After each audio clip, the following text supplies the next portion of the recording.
The rejection ceremony was where wolves went to die, not in body, but in spirit, where the bond that made them whole was severed like a limb torn from flesh.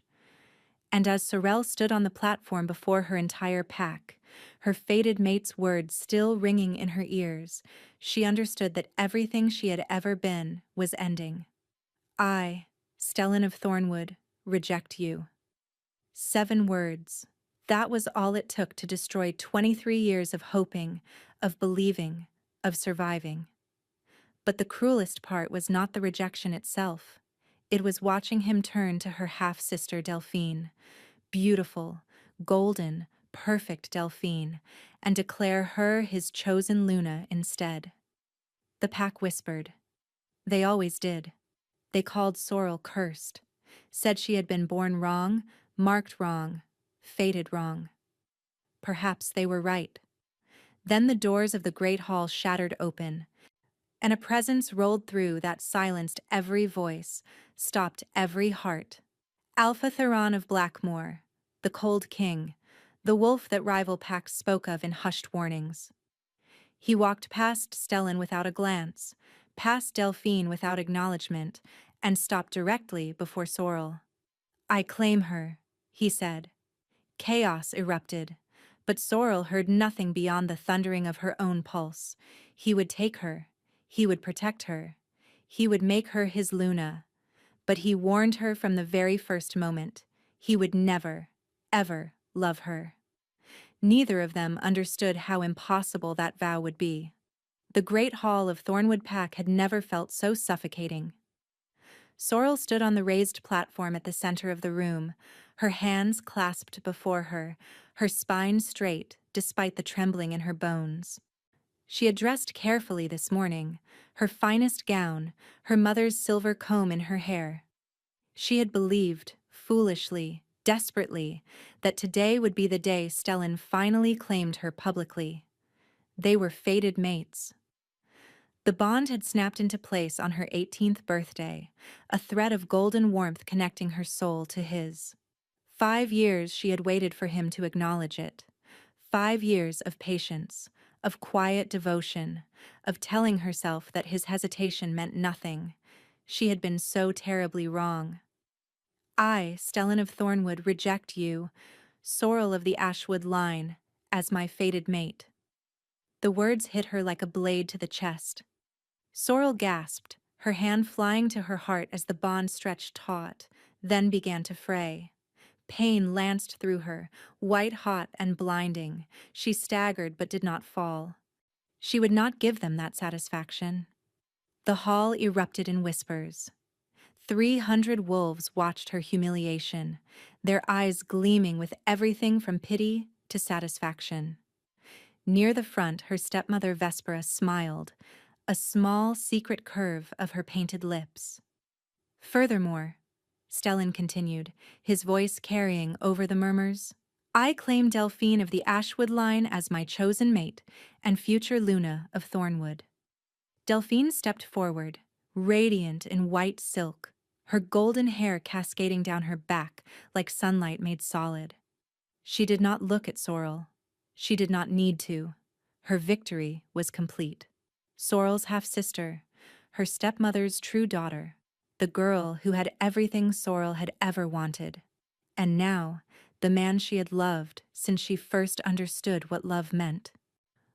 The rejected wolf will leave Thornwood territory by sundown, the pack elder announced, his voice flat with finality. She is no longer under our protection. No longer protected. The words echoed in Sorrel's mind. For a wolf, that was a death sentence. Packless wolves did not survive long. They were hunted, enslaved, or simply left to fade as their wolf spirits withered without the anchor of a pack bond. She would die, slowly, painfully, utterly alone. Sorrel lifted her chin. If this was her end, she would face it with dignity. She would not weep. She would not beg. She would... The doors of the great hall exploded inward. Every voice died. Every head turned. A presence rolled through the shattered doorway like a winter storm. Cold, vast and absolutely merciless. It was not the ordinary dominance of a strong alpha. This was something older, something that resonated in the bones of every wolf present and commanded immediate instinctive submission. Sorrel felt it even through her pain. Her wolf, battered and bleeding from the severed bond, stirred with something that felt almost like recognition. Impossible, someone breathed. The Cold King, another whispered. What is he doing here? Alpha Theron of Blackmore walked into the hall as if he owned it. He was tall, taller than any man present, with hair like winter frost falling past his shoulders in pale silver waves.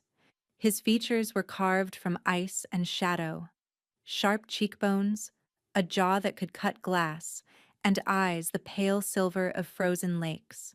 He was beautiful. Beautiful in the way winter was beautiful, in the way a blade was beautiful, in the way death, sometimes, was beautiful. The wolves of Thornwood pressed back against the walls as he passed. Even Stellan took an involuntary step backward, his face draining of color. Blackmore and Thornwood had been rivals for 3 generations. Theron's pack was larger, stronger, whispered to be touched by old magic that made their alpha something more than wolf. The peace between them was fragile at best, and now the Cold King himself stood in their great hall, uninvited, unannounced. His gaze swept the room, past the cowering nobles, past the frozen elder, past Stellan and his chosen bride, and landed on Sorrel. She felt that look like a physical touch. Cold, assessing, absolutely unreadable. He walked toward the platform. The crowd parted before him like water before a ship's prow. Each step echoed in the silence. He stopped directly in front of her. Up close. The cold radiating from him was almost tangible. Sorrel could see her breath misting in the air between them, though it was midsummer. His scent reached her, pine and frost and something darker beneath, something that made her wolf whimper with an emotion she could not name. This is the rejected one? His voice was deep, smooth, utterly devoid of warmth. She is, the elder stammered. But, Alpha Theron, this is a Thornwood matter. The treaty states that Blackmore may claim any wolf Thornwood discards. Theron did not look away from Sorrel. She has been discarded, has she not? Silence. Sorrel stared up at him, her heart pounding so hard she was certain he could hear it. Why was he looking at her like that? What could he possibly want with a rejected wolf? I claim her, Theron said. The hall erupted. You can't... Stellan started forward, then stopped as Theron's gaze cut to him. Something in those frozen silver eyes made the younger Alpha's courage evaporate. I believe I just did. Theron's voice was soft, but it carried to every corner of the room. Unless you wish to contest my claim? Stellan's jaw worked, his hands clenched into fists. For one wild moment, Sorrel thought he might actually challenge the Cold King, might fight for her even now. But then Delphine touched his arm, and his tension bled away. She's yours, Stellan said flatly. Take her. Theron turned back to Sorrel. He extended one pale hand toward her. Come, he said. Not a request, a command. Sorrel looked at that hand. Elegant fingers, skin so pale it was nearly translucent, nails like crescents of ice. She looked at the face above it, and those silver eyes that revealed nothing of his thoughts. She thought of the alternative. Packless, hunted, dead before the first snow fell. She took his hand. His touch was cold, not merely cool, but genuinely cold, as if his flesh had never known warmth. Sorrel flinched but did not pull away. Something flickered in his eyes. Surprise, perhaps, or curiosity. Then his fingers closed around hers, firm and unyielding, and he led her down from the platform, through the parting crowd, past her stepmother's suddenly uncertain expression, past her half-sister's wide eyes, past the mate who had thrown her away like she was nothing. At the threshold, Sorrel looked back. Stellan stood frozen, watching her leave with another alpha's hand wrapped around hers. His expression was unreadable. But Delphine looked afraid. Then the doors closed behind her, and Thornwood was gone. The carriage bearing the Blackmore crest moved swiftly through the forest, leaving Thornwood territory behind. Through the narrow window, Sorrel watched the familiar trees give way to darker woods, older woods, where the shadows seemed to breathe. She sat rigidly on the velvet seat, her hands clasped in her lap, acutely aware of the man sitting across from her. Alpha Theron had not spoken since they left the great hall. He sat in perfect stillness, his pale eyes fixed on some point beyond the window, his presence filling the enclosed space like winter filling an empty room. The cold radiating from him had not diminished. If anything, it had intensified. Sorrel could see her breath now, small clouds of white vapor that dissipated in the air between them.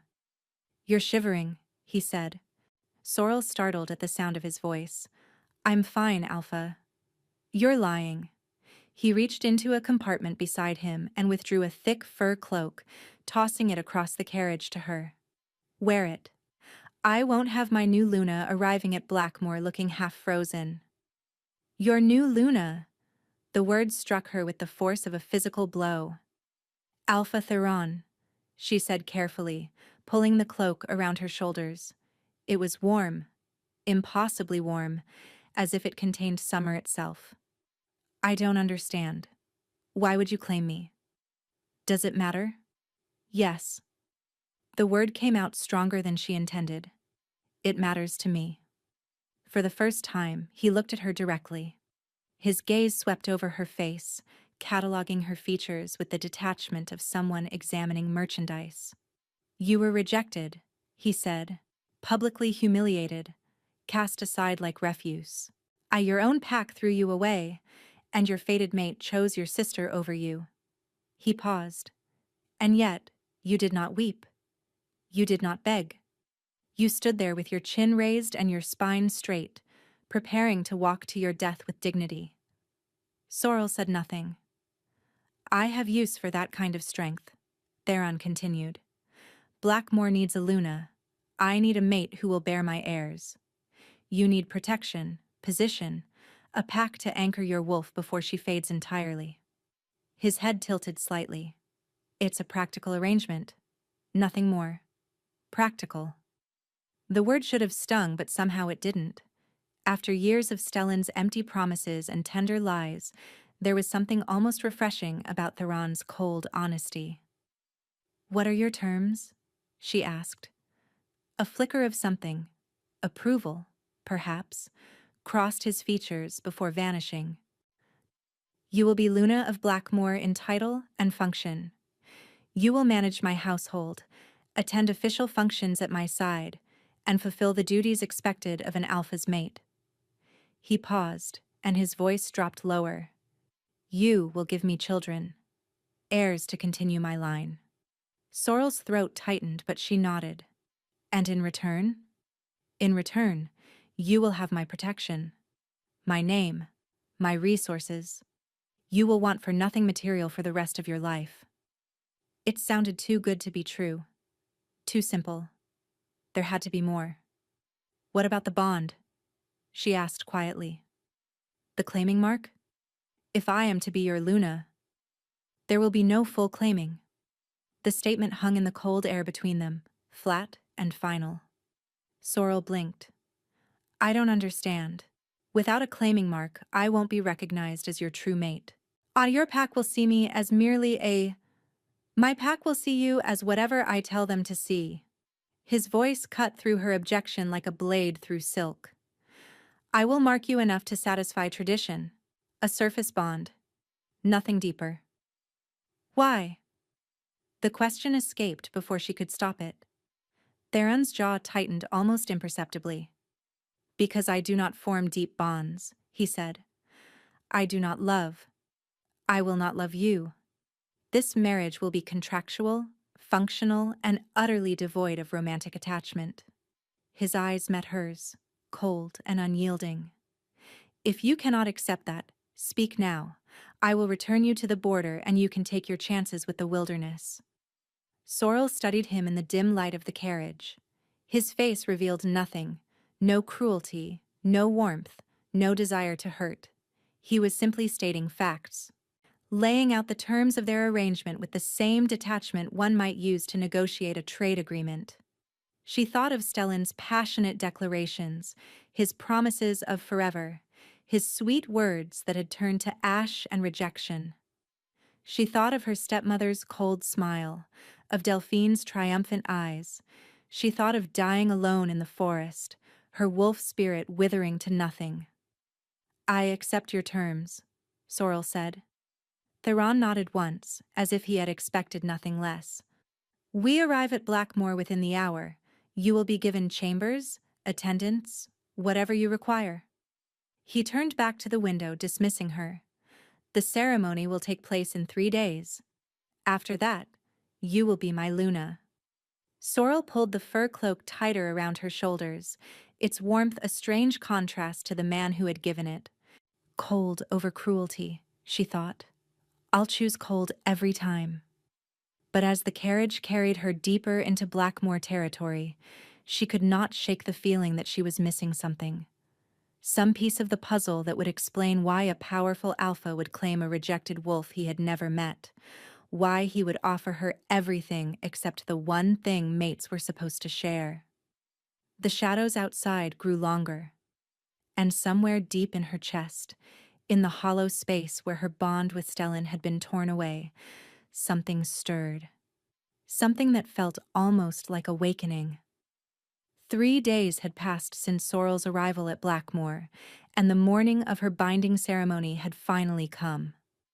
The great keep of Blackmoor rose from the mist like a creature from an old nightmare, beautiful and terrible in equal measure.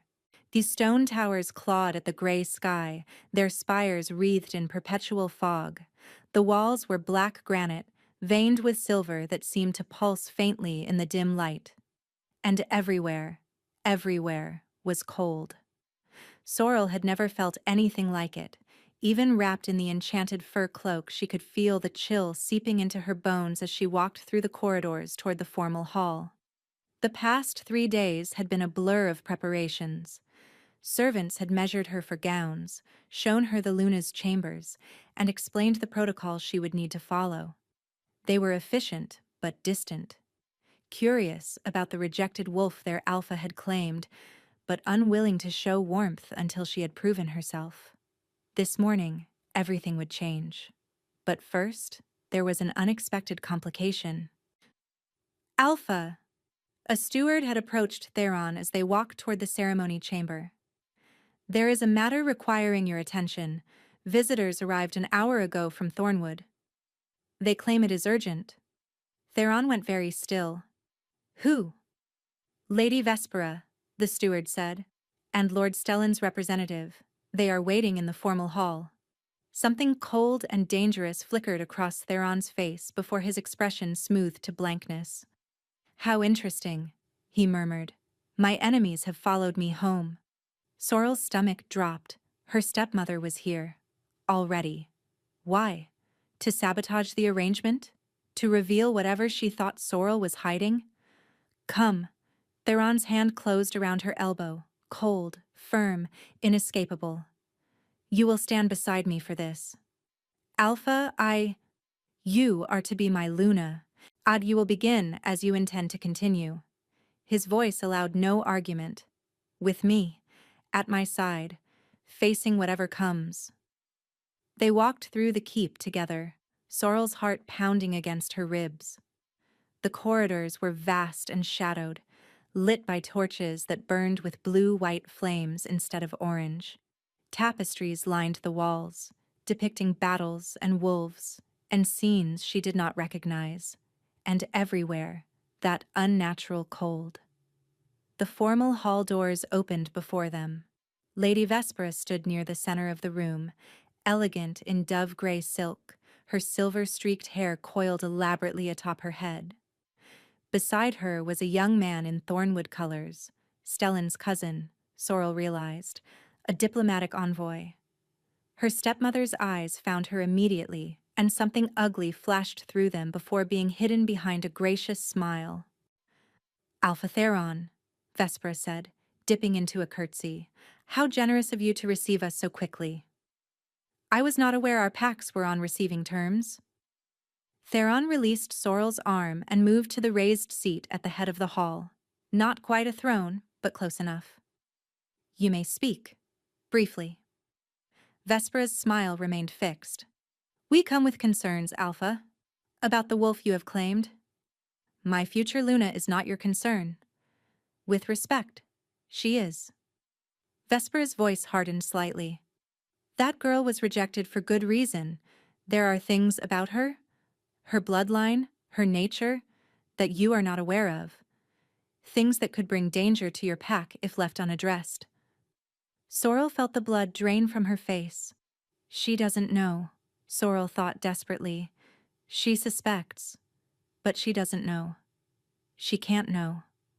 But even as she thought it, she saw the calculation in her stepmother's eyes, the willingness to say anything, true or not, to destroy what Sorrel had found.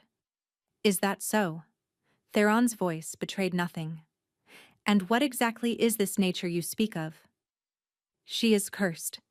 Vespera's voice rang through the hall. "Born under ill omens, marked from birth. Even her own mother knew what she was and tried to hide it." "You dare speak of my mother?" The words tore from Sorrel before she could stop them. "You who drove her to her grave with your lies and manipulations." "Silence." Theron's command cracked through the air. Both women went still. He rose from his seat and descended the steps with deliberate slowness. He walked past Vespera without acknowledgement, coming to stand directly before Sorrel. "Is there something you wish to tell me?" he asked quietly. "Something about your birth or nature that I should know before we are bound." Sorrel's heart was pounding so hard she could barely breathe. She could feel her stepmother's triumphant gaze boring into her back. "Tell him," something inside her urged. "Tell him now, before she twists it into something worse." But the words would not come. How could she explain what she barely understood herself? How could she reveal a secret she had spent her entire life hiding? "I am not cursed," she said, and it was not entirely a lie. "I am not dangerous. I am simply a wolf who was rejected by a mate who did not want her." Theron studied her face for a long moment. Then he turned away. "Lady Vespera," he said, his voice carrying the weight of absolute authority. "I did not invite you to my territory. I did not request your counsel. And I certainly did not ask for your assessment of my future Luna." Vespera's smile faltered. "The wolf I claimed is under my protection now. Her past belongs to Thornwood. Her future belongs to Blackmore."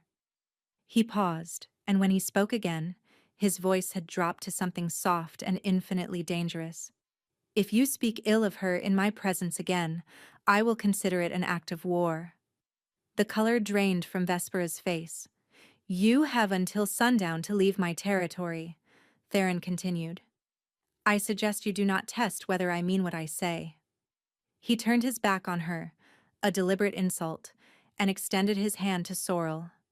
"Come," he said. "We have a ceremony to attend." Sorrel took his hand, that same impossible coldness seeping through her skin. She let him lead her past her stepmother's frozen expression, past the Thornwood envoy's shocked eyes, toward a door at the far end of the hall. But just before they crossed the threshold, Vespera's voice reached her, low, venomous, meant for her ears alone. "When he discovers what you truly are, little shadow, even his protection won't save you. The darkness in your blood will consume everything you touch, including your precious cold king."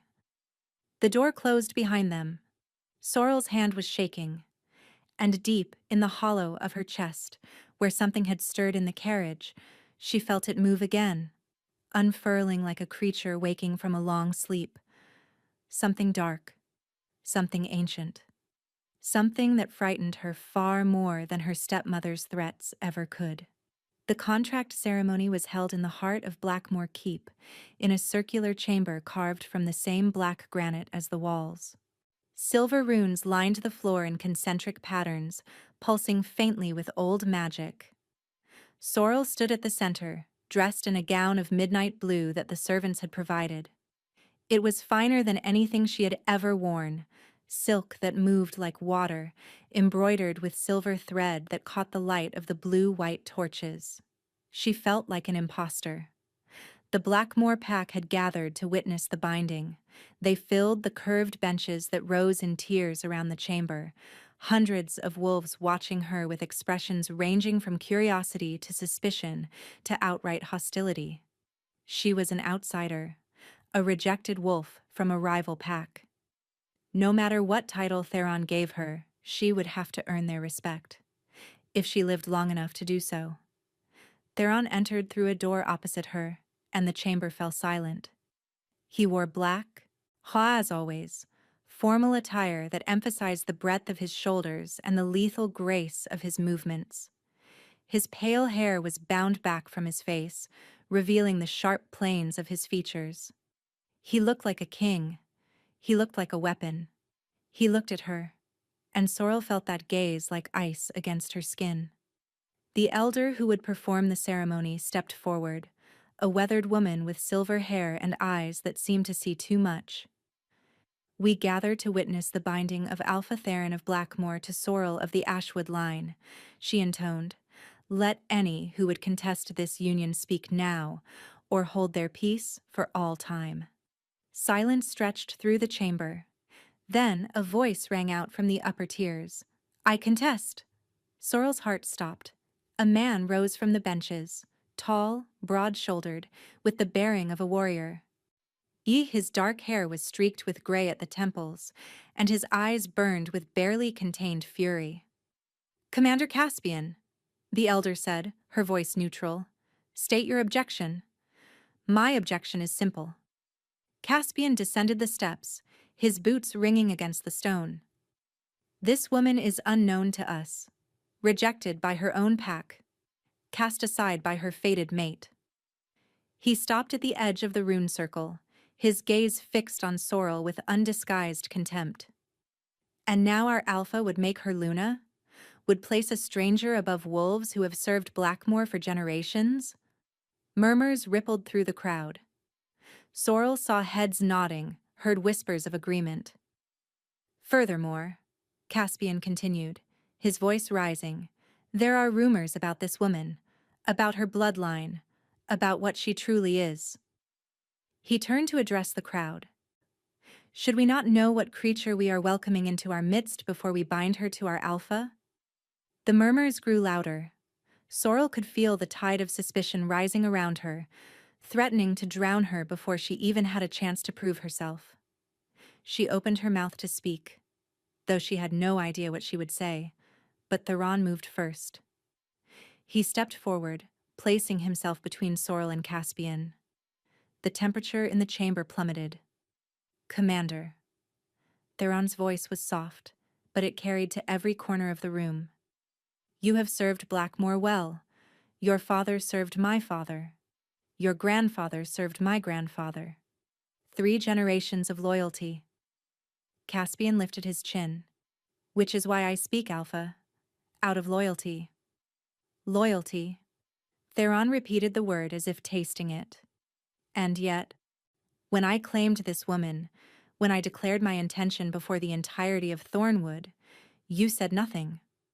When I brought her through our gates, you said nothing. When I announced the ceremony, you said nothing." He paused.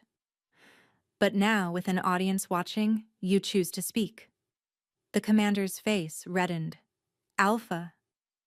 "That is not loyalty, Caspian. That is theater." Theron's voice cut through his objection like a blade through silk. "And I do not appreciate theater." The silence that followed was absolute. "This woman," Theron continued, turning to face the assembled pack, "was rejected through no fault of her own. Her mate chose another. Her pack abandoned her. She stood on the edge of death, and she did not flinch." He turned back to Sorrel, and something in his expression shifted. Still cold, still guarded, but with a flicker of something almost like respect. I chose her because I saw strength where others saw shame. I chose her because Blackmore needs a Luna who has survived the worst and emerged standing. His voice rang through the chamber. I chose her because she is worthy of the title I offer. Sorrel's breath caught in her throat. If any wolf in this chamber believes they know better than their alpha, Theron said, his gaze sweeping the crowd, they are welcome to challenge me. Here. Now. No one moved. Caspian's jaw worked, but he remained silent. After a long moment, he inclined his head stiffly and retreated to his seat. Theron extended his hand to Sorrel. Shall we proceed? She took his hand, that familiar cold, that impossible chill, and let him draw her forward to the center of the rune circle. The elder cleared her throat and resumed the ceremony. The binding was simple. Words spoken, blood exchanged, a single drop from each of them, mingling on a silver blade, and the runes beneath their feet flared brilliant white before fading back to their gentle pulse. It is done, the elder announced. Sorrel of the Ashwood line is now Luna of Blackmore. A cheer rose from some portion of the crowd. Not all, but enough. Sorrel saw faces that remained skeptical, hostile, and uncertain. But she also saw faces that were curious, watching, waiting to see what she would do. Theron's hand tightened around hers just for a moment before releasing. Come, he said quietly. There is a feast to attend, and you have a pact to win. He led her from the chamber, and Sorrel walked beside him with her spine straight and her chin raised, just as she had in Thornwood when everything was falling apart. But this time, she was not alone. And for the first time since her rejection, she allowed herself to feel something that might have been hope. 3 weeks passed. Sorrel learned the rhythms of Blackmore Keep, the endless corridors, the servants who moved through shadows, the strange blue-white flames that never seemed to give warmth. She learned the names of council members, the protocols of Luna duties, the delicate politics of a pack that did not yet trust her.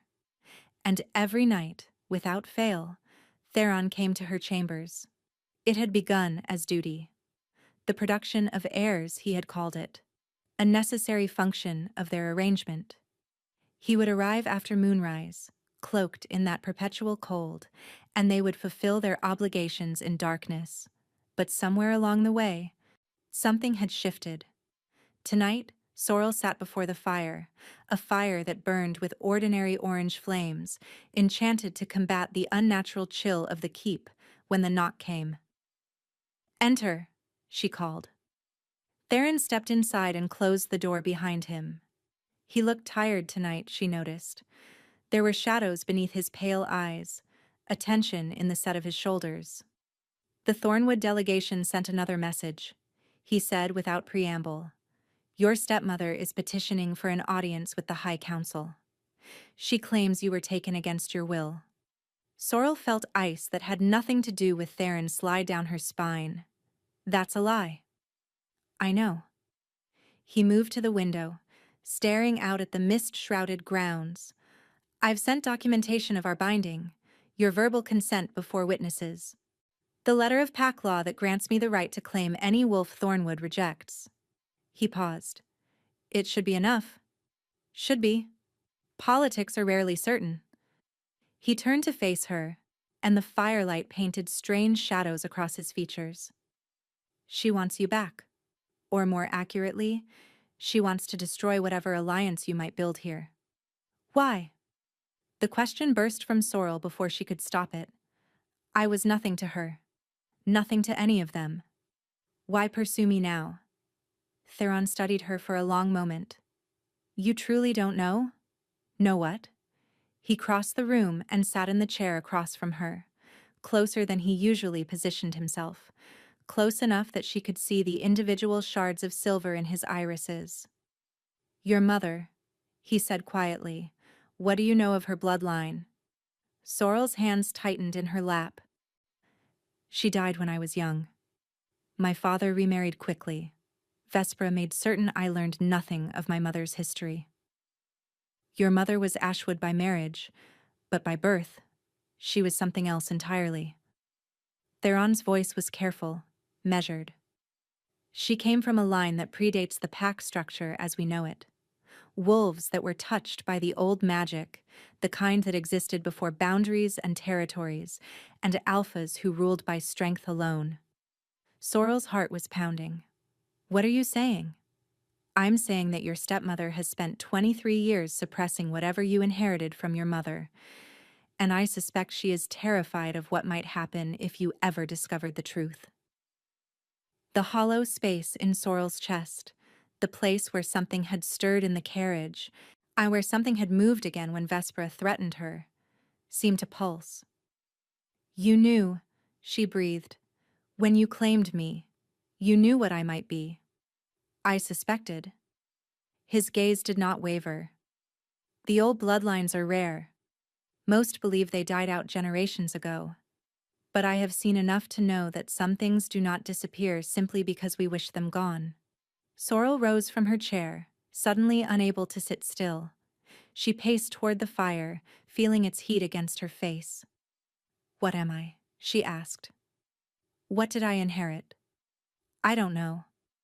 For the first time, Theron sounded almost uncertain. But I intend to find out. With your permission. She turned to look at him. He was watching her with an expression she couldn't quite read, still cold, still guarded, but with something flickering beneath the surface. Why? She asked. Why does it matter to you? He rose and crossed to stand before her. This close, the cold radiating from him was almost painful, and yet she did not step back. Because you are my Luna, he said. Because whatever power sleeps in your blood could be an asset to Blackmore. He paused, and his voice dropped lower. And because I find myself curious about you, more than I expected to be. Sorrel's breath caught. His hand rose slowly, giving her time to pull away. When she didn't move, his cold fingers brushed against her cheek, a touch so light it barely registered, yet somehow more intimate than anything they had shared in darkness. You are not what I anticipated, he murmured. When I claimed a rejected wolf from Thornwood, I expected someone broken. Someone grateful enough to ask no questions and demand nothing. I am grateful, Sorrel whispered. No. A ghost of something, not quite a smile but close, crossed his features. You are not. You are guarded, wary, and utterly determined to prove yourself. But grateful? He shook his head. You challenge me in ways I did not foresee. And I find that I do not mind. His thumb traced along her cheekbone, leaving a trail of cold fire. Theron, she said, and it was the first time she had used his name without the title. His eyes darkened. Something shifted in the air between them, heavy and electric. Then he stepped back, and the moment shattered. Rest, he said, his voice once again controlled. Tomorrow we meet with the council about the Thornwood situation. You will need your strength. He turned and walked toward the door. Theron. The name fell from her lips before she could stop it. He paused, his hand on the latch. Thank you, she said, for telling me the truth, for not hiding what you suspect. He was silent for a long moment. Then, without turning, he said, I told you I would not lie to you. I intend to keep that promise. The door closed behind him. Sorrel stood alone before the fire, her cheek still burning with the memory of his cold touch. She was falling. She knew it was dangerous. She knew his terms. No love, no deep bonds, nothing beyond the contractual. But her heart did not seem to care about terms. And somewhere in the hollow of her chest, the ancient thing that slept in her blood stirred again, reaching toward the cold that surrounded Theron like a shadow. Reaching, she realized with dawning horror, as if it recognized something familiar. 2 months had passed since the binding ceremony, and the weeks had blurred together like watercolors bleeding into each other, vivid moments surrounded by soft, undefined time. Sorrel threw herself into her Luna duties. She mediated disputes among pack members, organized the keep's domestic affairs, and slowly, painstakingly, began to earn grudging respect from those who had doubted her. Commander Caspian remained cold, but his open hostility had faded to watchful neutrality. It was not acceptance, but it was progress. And every evening Theron came to her chambers. What had begun as obligation evolved into something neither of them named. He would arrive as the sun set, and instead of proceeding immediately to bed, they would talk. About the pack, about politics, about the tensions with Thornwood and the old alliances that might be leveraged against them. She learned that he had become alpha at 17 when his father fell to an assassin's blade. She learned that his mother had died in childbirth, leaving him alone with a crown he had never wanted. He learned that she had spent her childhood hiding, from her stepmother's cruelty, from her half-sister's perfect shadow, from the strange feelings that sometimes surged through her when her emotions ran high. They did not speak of love. The word hung between them like a forbidden thing, acknowledged only by its absence. But Sorrel felt it growing anyway. It was in the way he listened when she spoke, his pale eyes focused entirely on her face. In the way he remembered small details, her preference for honeyed tea, her dislike of certain ceremonial traditions, the way she rubbed her wrist when she was nervous. It was in the way he touched her now, when they came together in darkness. No longer mere obligation. There was tenderness in his cold hands, gentleness in the way he held her close afterward, his breath stirring her hair. He never stayed until morning. He always left before dawn, slipping away while she pretended to sleep. But each night he stayed a little longer. It was on such a night, 2 months after her binding, that everything changed. They lay tangled together in the aftermath. His arm draped across her waist, his forehead pressed against her shoulder. The cold of his skin had become familiar, almost comforting. She had learned to find warmth in his presence even as his body radiated winter. "I have something to tell you," she said quietly. Theron stirred, lifting his head. In the darkness, she could just make out the pale gleam of his eyes. "What is it?" Sorrel took a breath. She had known for a week now, confirmed by the keep's healer. She had been waiting for the right moment, though she wasn't sure such a moment existed. "I'm pregnant." The silence that followed seemed to stretch into infinity. Then Theron's hand moved to her stomach, his palm pressing flat against her skin. She felt the cold seep into her, but beneath it, something else. A tremor in his fingers that she had never felt before. "You're certain?" "Yes. The healer confirmed it 3 days ago." He was quiet for a long moment. Then he did something she had never expected. He laughed. It was soft, barely more than an exhale, but it was unmistakably laughter, genuine and wondering. "An heir," he murmured. "A child." "Yes." Sorrel's voice was uncertain. "Is that acceptable? Acceptable?" He rose onto one elbow, looking down at her. Even in the darkness, she could see the wonder in his expression. "Sorrel, this is everything. This is what we needed. What Blackmore needed?" He leaned down and pressed his lips to her forehead, cold, tender, reverent. "You've given me an heir," he said against her skin. "You've secured the future of my line." Sorrel closed her eyes, letting herself sink into the moment. She should be happy. This was what he wanted. This was what their arrangement demanded. But a small, treacherous part of her had hoped for something more. "I should let you rest," Theron said, beginning to rise. "Stay." The word escaped before she could stop it. Sorrel felt heat rush to her cheeks. "I mean, you don't have to." But you could, if you wanted. Theron went still. Stay until morning, she continued, her voice barely a whisper. Just this once. The silence stretched between them, fragile as spun glass. Then, slowly, Theron lowered himself back down beside her. His arm curled around her waist, pulling her against his chest. His chin came to rest atop her head. Just this once, he agreed. Sorrel closed her eyes, surrounded by cold that somehow felt like home. She didn't mean to say it. The words simply rose from somewhere deep inside her, slipping past her defenses before she could stop them. I love you. Theron's body went rigid. The cold intensified. Not gradually, but all at once, as if winter itself had descended into the room. Frost began to creep across the bedsheets, crackling and spreading from where his skin touched the fabric. What did you say? His voice was strangled, horrified. Sorrel's heart clenched with sudden terror. Theron, what? He wrenched himself away from her, stumbling from the bed. In the moonlight streaming through the window, she could see him clearly now, and what she saw made her blood freeze.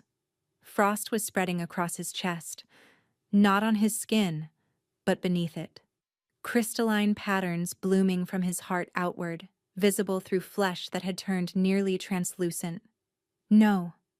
The word tore from him like a curse. No, no, no. This wasn't supposed to happen. You weren't supposed to. He collapsed to his knees. Theron! Sorrel scrambled from the bed, falling beside him. His skin was so cold it burned her hands, but she didn't let go. What's happening? Tell me what's happening.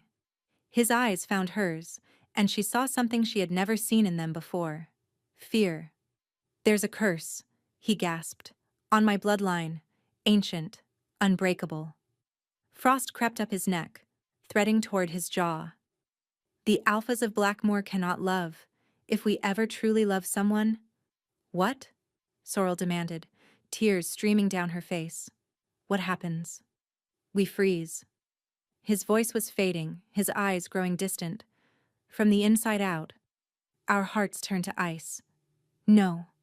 She shook him, desperate. No, there has to be a way. There has to be... I tried so hard not to love you. His hand rose, trembling, to cup her face.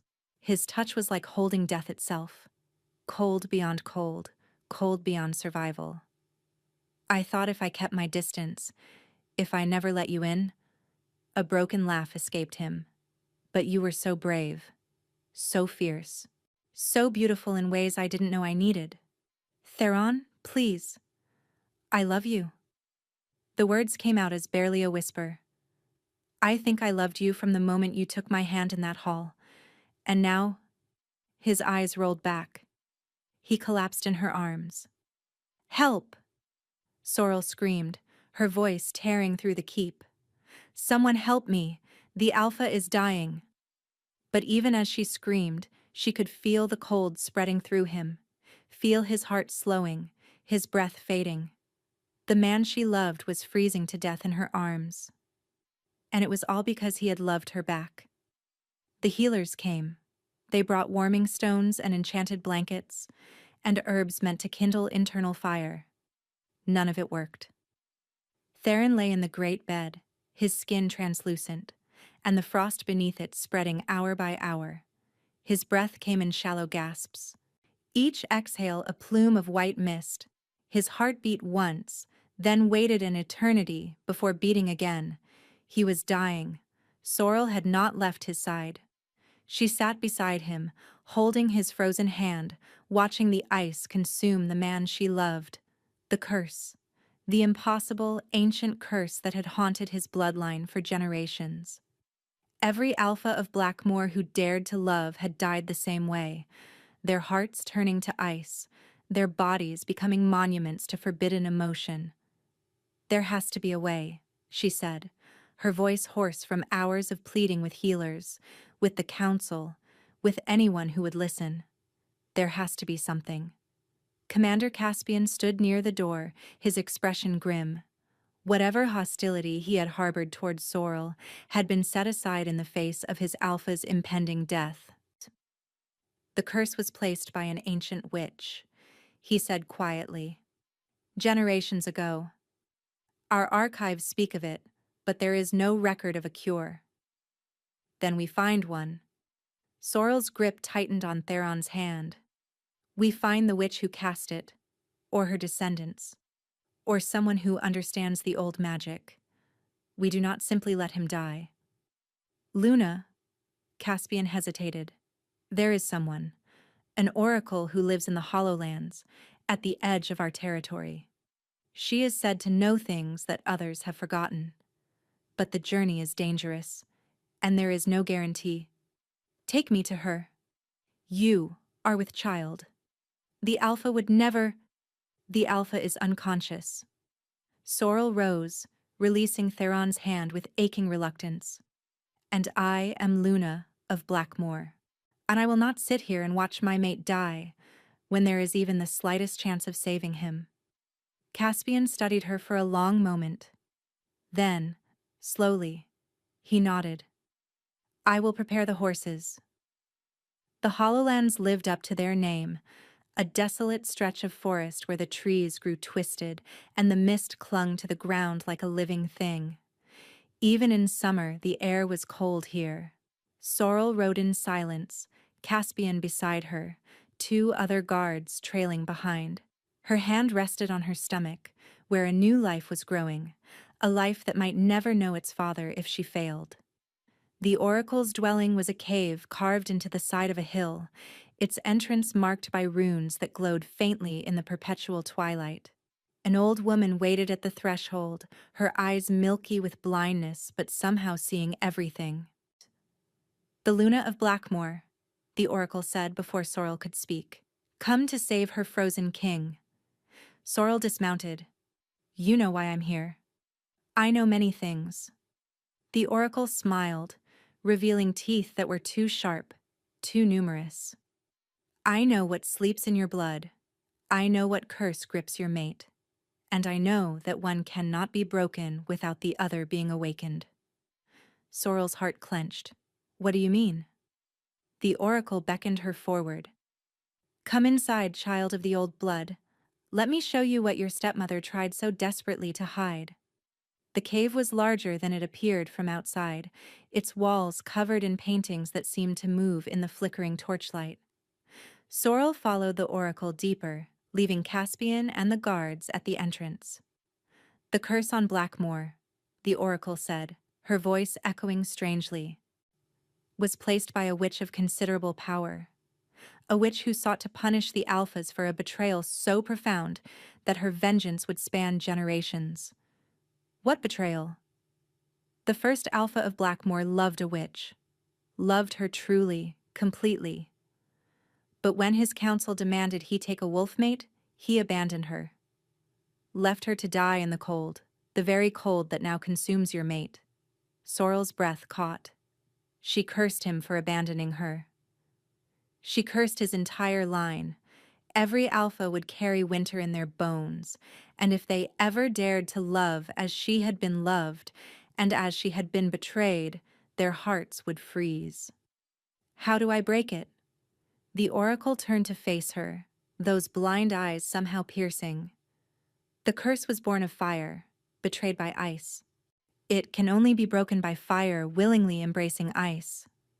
She reached out and touched Sorrel's chest, directly over her heart. There is fire in you, child. Old fire, the kind that burned before the first winter. The kind that your stepmother bound within you because she feared what you would become. Sorrel's pulse thundered. My mother's bloodline. Your mother was the last daughter of the flame-touched, wolves who carried elemental fire in their souls, who could warm the coldest hearts, melt the deepest ice. The oracle's hand pressed harder against Sorrel's chest. That power lives in you, bound, sleeping, waiting for you to claim it. How? Sorrel's voice cracked. How do I claim it? You must go back to where you began, to the place where your fire was first bound. The oracle's smile was ancient, knowing. You must face the one who bound you, and you must burn away the chains she placed upon your soul. Sorrel's mind raced. Thornwood. Vespera. The woman who had spent 23 years suppressing her, hiding her, trying to destroy her. My stepmother, she breathed. She bound my power. With magic stolen from your dying mother's body. The oracle's voice was soft, terrible. Your mother did not die of sickness, child. She died because Vespera drained her life force to fuel the binding that would keep your fire contained. The world tilted beneath Sorrel's feet. No, she whispered. No, that can't. Go home, the oracle said. Face your enemy, claim your fire, and then return to your frozen king and show him what it means to be loved by someone who will burn the world to save him. Sorrel rode through the night. She left Caspian with orders to watch over Theron, to keep him alive by whatever means necessary until she returned. The commander had argued, had insisted on accompanying her, but Sorrel refused. This was her battle. Her past. Her fire to claim. Thornwood territory looked different in the darkness. Smaller somehow. Less imposing. The great hall where she had been rejected rose before her, torches blazing in the windows. She did not stop at the gates. Wolves tried to intercept her, but she rode past them, something wild rising in her blood. The thing that had stirred in the carriage, that had moved when Vespera threatened her. It was fully awake now, straining against bonds she could suddenly feel. Chains of magic wrapped around her soul. Chains that had been there for so long she had forgotten they existed. Until now. She found Vespera in the private chambers of the Luna, the chambers that had once belonged to Sorrel's mother. Her stepmother was alone, seated before a mirror, brushing her silver-streaked hair. I wondered when you would come, Vespera said without turning. I heard about the Cold King. How tragic. How inevitable. You knew. Sorrel's voice was steady despite the fury burning through her veins. You knew about the curse. You knew what would happen if he loved me. I suspected. Vespera set down the brush and turned to face her stepdaughter. Her eyes were cold, calculating. Why do you think I tried so hard to keep you from going with him? It wasn't concern for your safety. It was concern for what would happen when your fire finally woke. My fire. Sorrel stepped closer.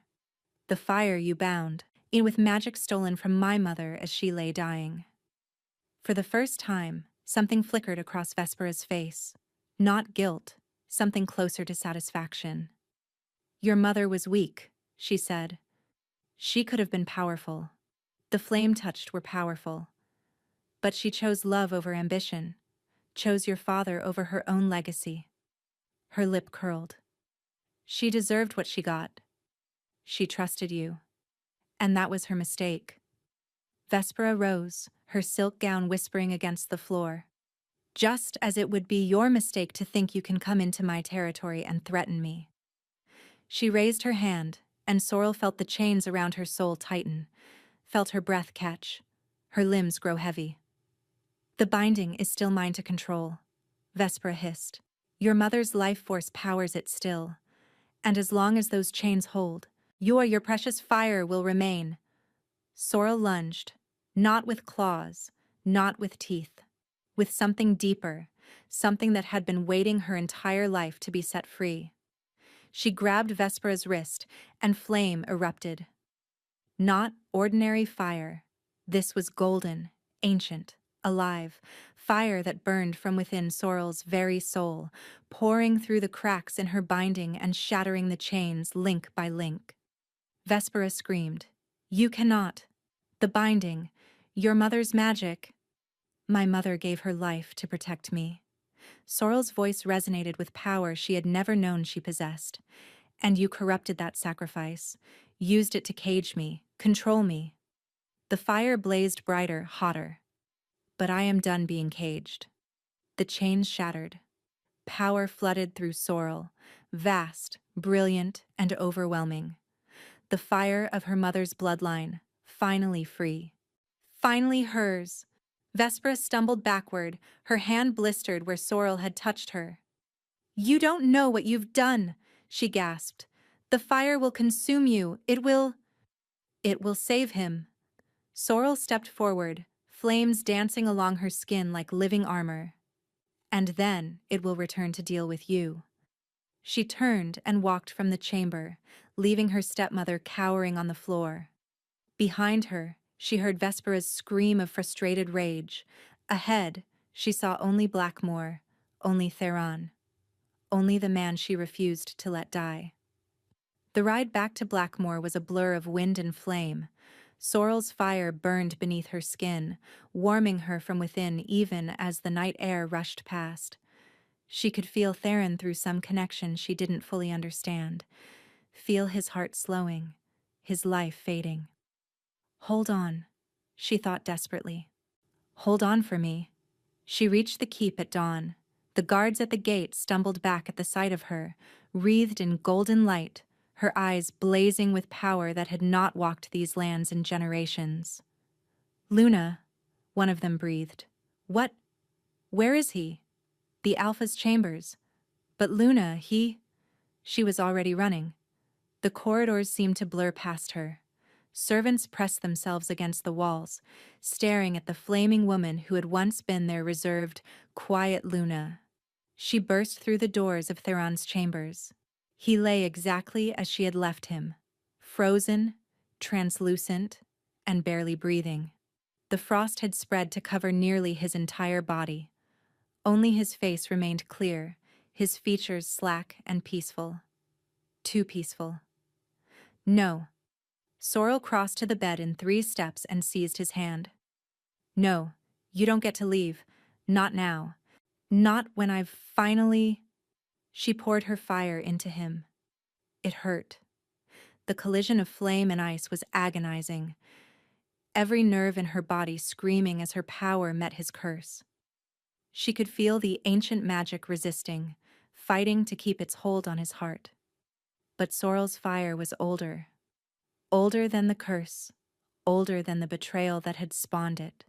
This was the fire that had burned before winter existed, the fire that had given warmth to the first wolves, and the fire that lived in the blood of mothers who would do anything to protect those they loved. She burned, and burned, and burned. The frost began to melt. Slowly at first, tiny drops of water forming on Theron's skin, sliding down to soak the sheets beneath him. Then faster, the ice retreating from his chest, his arms, and his throat. His heart stuttered. Then beat. Then beat again. Color flooded back into his features. His skin became opaque, solid, and alive. His chest rose with a deep, shuddering breath. His eyes opened. Sorrel. Her name on his lips was the most beautiful sound she had ever heard. "You're alive." She was crying, she realized, tears streaming down her face, turning to steam where they met her still-burning skin. "You're alive. You're alive. And you're—" He pulled her down to him and kissed her. His lips were warm. For the first time in her memory, for the first time perhaps in generations, the Alpha of Blackmore was warm. "The curse," he breathed against her mouth. "How did you—" "I burned it." She laughed, half hysterical with relief and joy. "I burned it away." "That's impossible. No one has ever—" "I'm the last of the flame-touched." She pulled back to look at him, her fire slowly banking to a gentle glow beneath her skin. "My mother's bloodline. The oracle told me, fire willingly embracing ice. That's what breaks the curse." Theron stared at her with wonder, with love, with something that looked almost like worship. "You saved me," he said quietly. "You crossed territories, faced your demons, and burned through an ancient curse. For me." "Of course I did." Sorrel cupped his face in her hands, hands that still held echoes of flame. "I love you, and I will burn down anything that tries to take you from me." He pulled her close, wrapping his arms around her with strength that had returned in full. "I love you," he said against her hair. "I have loved you since the moment you took my hand in that hall. And I will spend the rest of my life proving myself worthy of what you've done for me." Sorrel closed her eyes, letting herself sink into his embrace. For the first time in her life, she felt whole. 6 months later, Sorrel stood on the balcony of the Alpha's chambers, watching the sun rise over Blackmoor. The keep was different now. Still built of black granite, still veined with silver, but no longer cold. Warmth had seeped into the stone since the curse was broken, and the blue-white torches had been replaced with ordinary flames that cast golden light through the corridors. A pair of arms wrapped around her from behind, careful of the swell of her belly. "You should be resting," Theron murmured against her ear. "The healer said fresh air is good for the baby." "The healer also said you need to stop attending council meetings that run past midnight." Sorrel smiled. "The healer is a busybody." Theron laughed, a sound she still was not used to hearing. Since the curse broke, laughter had come more easily to him. So had warmth, tenderness, joy. He was the same man she had married, still formidable, still commanding, and still capable of reducing enemies to quivering submission with a single look. But he was also more. Freed from the fear of loving, he had bloomed. "Caspian sent word from Thornwood," Theron said quietly. "The trial is concluded." Sorrel's hands tightened on the balcony railing. "And?" "Vespera has been found guilty of murder, conspiracy, and the use of forbidden blood magic. But she will spend the rest of her life imprisoned in the neutral territory." Something loosened in Sorrel's chest. Not satisfaction. She was too tired for satisfaction. But perhaps peace. "And Delphine?" she asked. "Your sister has petitioned to leave Thornwood. She's asked permission to settle in the northern territories, far from everything that happened." Sorrel nodded slowly. She and Delphine had spoken once since everything changed. A brief, awkward conversation in which her half-sister had apologized for believing Vespera's lies. It was not forgiveness yet, but it was a beginning. "Let her go," Sorrel said. "She needs to find her own path." "And Stellan?" Sorrel turned to look at her mate. He was watching her with those silver eyes that no longer held winter. Eyes that now burned with quiet warmth. "What about him?" "He's requested an audience. He claims he wants to apologize, to explain." Sorrel considered this for a long moment. Stellan, the man who had rejected her, who had torn their bond apart and chosen her sister. The man whose actions had led her here, to this balcony, to this life she could never have imagined. "Let him come," she said finally, "but I will not see him alone, and I will not offer forgiveness. Some things cannot be forgiven, only survived." Theron pressed a kiss to her temple.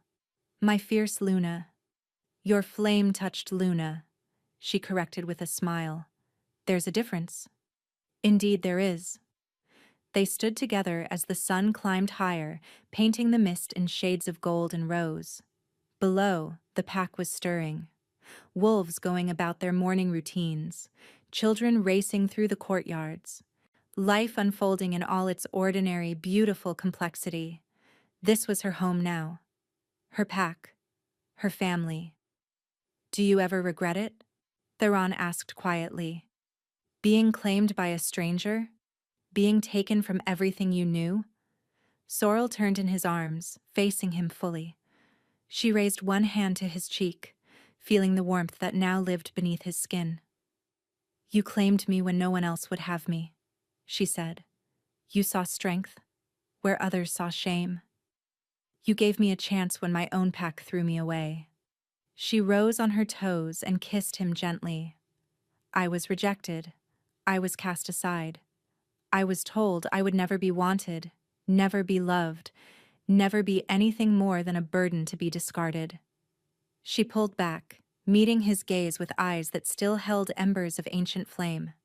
"But you made me Luna," You made me loved. You made me realize that being rejected by the wrong person was the best thing that ever happened to me, because it led me to you. Theron's arms tightened around her. We saved each other, he said quietly. Sorrel smiled. We did. Below them, the sun finished rising and a new day began.